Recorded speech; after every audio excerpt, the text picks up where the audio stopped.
এবং সেই লক্ষ্যে পৌঁছানোর জন্য নির্দেশনা সাহায্য করে থাকে। নেক্সট পয়েন্ট, নির্দেশনা একটি মনোবিজ্ঞান সম্মত প্রক্রিয়া।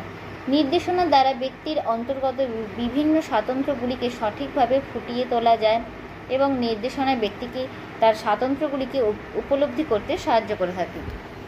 নেক্সট পয়েন্ট লেখো, নির্দেশনা সকলের জন্য প্রয়োজন।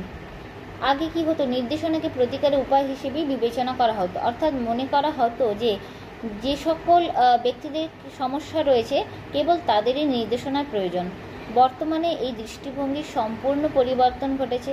এখন নির্দেশনার কাজ 3টি উপায়ে করা হয়ে থাকে। একটা হলো প্রতিকার, 2 হলো প্রতিবিধান এবং 3 হলো বিকাশ।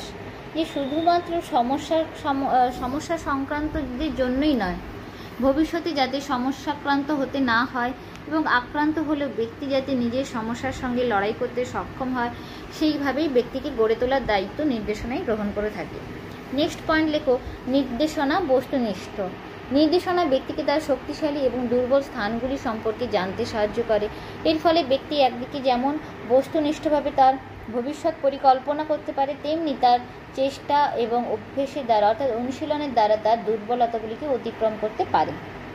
নেক্সট পয়েন্ট লেখো, নির্দেশনা হলো একটি প্রতিকারমূলক এবং প্রতিবিধানমূলক প্রক্রিয়া।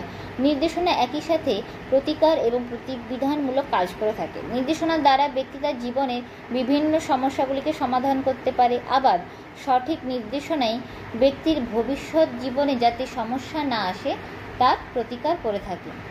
আর কি কি হতে পারে বৈশিষ্ট্য হিসেবে লেখো, যে নির্দেশনা হলো সময় সাপেক্ষ।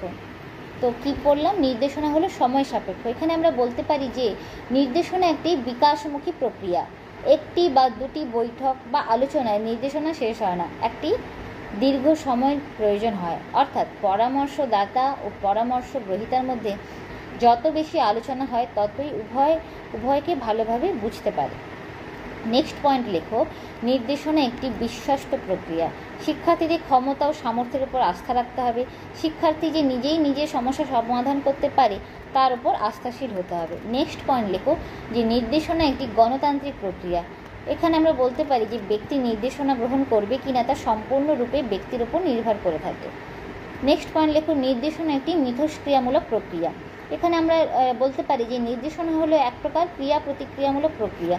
2 বা ততোধিক ব্যক্তির মধ্যে কথোপকথনের দ্বারা এই প্রক্রিয়া পরিচালিত হয়ে থাকে। নেক্সট লেখো, নির্দেশনা একটি সর্বজনীন প্রক্রিয়া।